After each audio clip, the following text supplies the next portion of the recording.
Gloria a Dios, gloria a Dios. La verdad que no sé si te ha pasado a ti que empiezas a hacer un programa o preparas todo tan bien preparado y de repente la memoria del teléfono se acaba, el teléfono se cae o pasa una serie de cosas.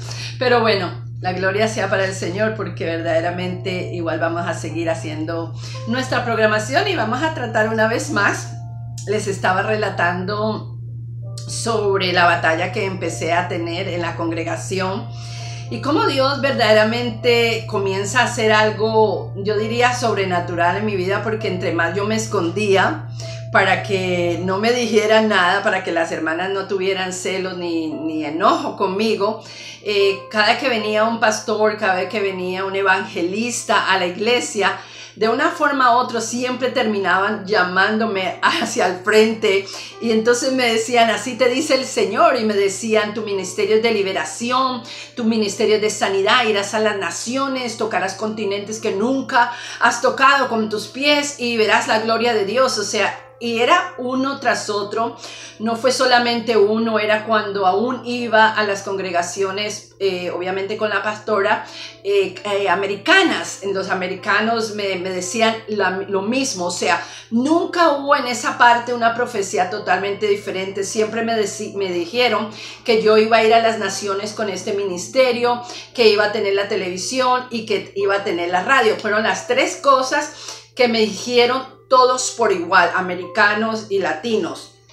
Y para mí era como, ok, yo como no entendía mucho de esto de ir a las naciones y de hacer todas estas cosas, bueno, uno se imagina un montón de cosas, pero Dios en su misericordia, en su poder y en su gracia, hace todo como Él quiere. Las personas quieren tildar o quieren decirle a una persona cómo debes de hacer esto y cómo debes hacer aquello. Es más, muchas veces confundimos las cosas de Dios, lo espiritual, como se hacen las cosas en el ámbito natural.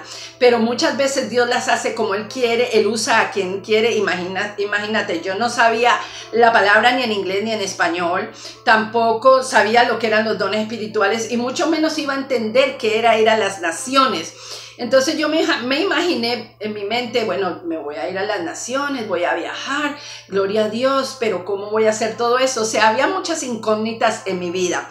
Obviamente el celo y la envidia crecían peor cada que el pastor me llamaba al frente al púlpito. Yo quería esconderme. Me acuerdo que un día me puso la pastora obviamente como intercesora, porque de una forma loca ella, a pesar de que no quería aceptar muchas cosas de mi llamado, ella veía que el Señor me había dado ese don de interceder, para interceder por las almas. Entonces me metía a un cuarto, mientras el servicio estaba, me metía a un cuarto a interceder y yo estaba ahí. Desde ese cuarto me sacaba el Señor por medio de un hombre, una mujer de Dios, para decirme que yo me iba a las naciones y que el ministerio iba a ser de liberación y de sanidad, y que iba a llevar palabra a muchos lugares y muchas vidas iban a ser sanas por la palabra en el nombre de Jesús. Bueno, todo esto era algo como, yo no entendía primero los dones de un momento a otro, de un de repente, y de repente empiezan las profecías, o diría yo el don de ciencia más que profecía,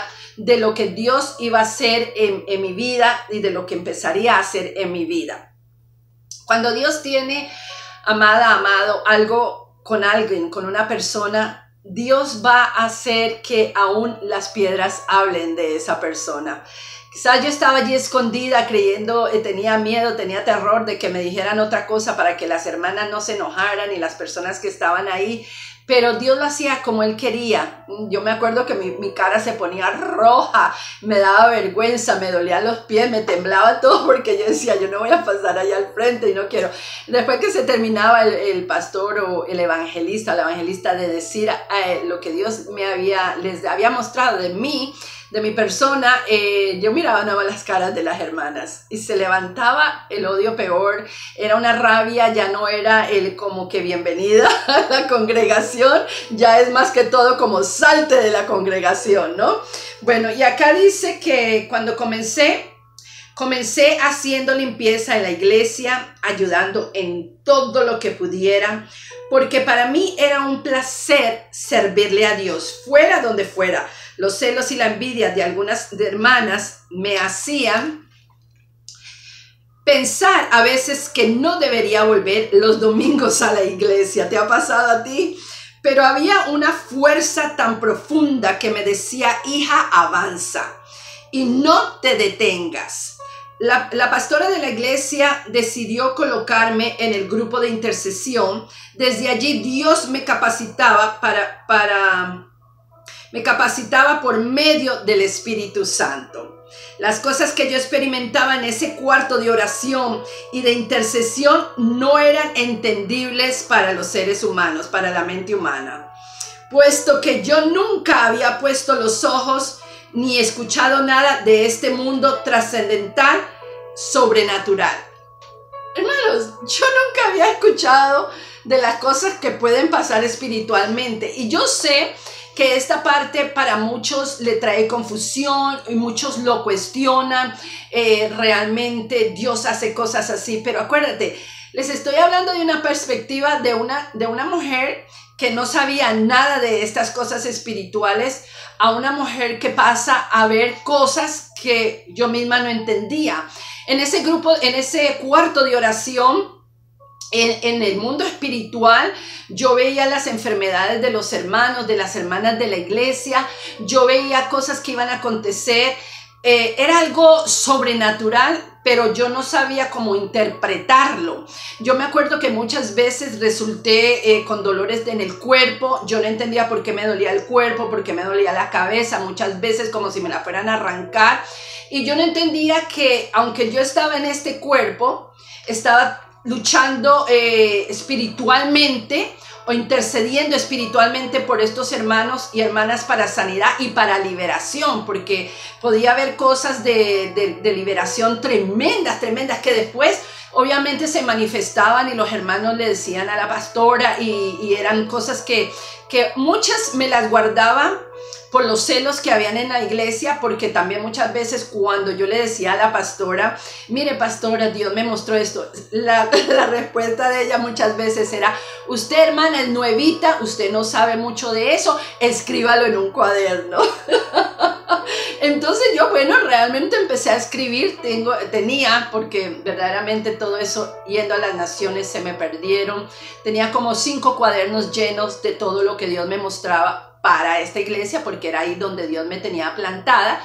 Pero obviamente al ser nuevita, como muchos les llaman, porque las personas creen que el ser nuevito Dios no lo va a usar, que tiene que pasar un proceso largo de discipulado, de liderazgo y hacer un montón de cosas para que Dios lo use. Bueno, yo quizás soy la excepción. Yo creo que tú también puedes estar en esa posición. No es cierto. Dios usa a quien quiere como Él quiera. Y hay momentos donde Dios levanta a las personas en un abrir y cerrar de ojos sin que hagan un montón de discipulado y sin que hagan un montón de cosas, porque es Dios quien está capacitando ese vaso. Una de las razones que yo entendí por qué Dios hacía eso en mi propia vida era porque yo era un vaso que había pasado muchos procesos, muchas cosas, pero era un vaso dispuesto. Era un vaso que le creía y que tenía fe y que creía que Dios podía hacer milagros y que Dios podía usar mi vida. No era un vaso de estos que a veces tenemos, ¿no? Que todo lo aprendió, fue aprendizaje de cómo hablar en lengua, lo aprendió, de cómo profetizar, aprendió de cómo discernir en el espíritu, que le fueron a una escuela a hacer todas estas cosas. No fue así. Fue, heme aquí, Señor, y Dios que conoce los corazones a la profundidad, más que los seres humanos, porque los seres humanos lo único que hacían era criticarme y juzgarme, pero no me ayudaban a levantarme. Entonces yo decía, Dios mío, este es entre tú y yo. Era entre el Espíritu Santo y yo la enseñanza y todo lo que he vivido, hermanos. Ha sido algo glorioso, porque después de que pasan todas estas cosas, empiezan a acontecer cosas aún mayores en mi vida, y esto lo voy a tratar en el próximo capítulo, donde vamos a hablar un poquito sobre mi propia liberación también, porque aunque Dios me usaba, era algo glorioso. Yo todavía necesitaba también ser liberada. Y es loco porque muchas personas dicen, pero Dios no puede usar a una persona que no está liberada todavía. Bueno, Dios en el proceso de mi liberación, de usarme para otras personas, me iba liberando a mí. O sea, Dios nunca llama a gente que ya está perfectamente, sino Él nos va capacitando en el proceso donde nosotros vamos creyendo, enseñando. Y por eso yo digo, hermana, amigo, deja de juzgar a las otras personas porque tú no sabes el trato que Dios tiene con cada persona. Todo mundo es diferente y Dios trata con todos nosotros de una forma diferente. Entonces te espero en mi próximo capítulo donde vamos a hablar un poquito de mi liberación y cómo fue. Gracias.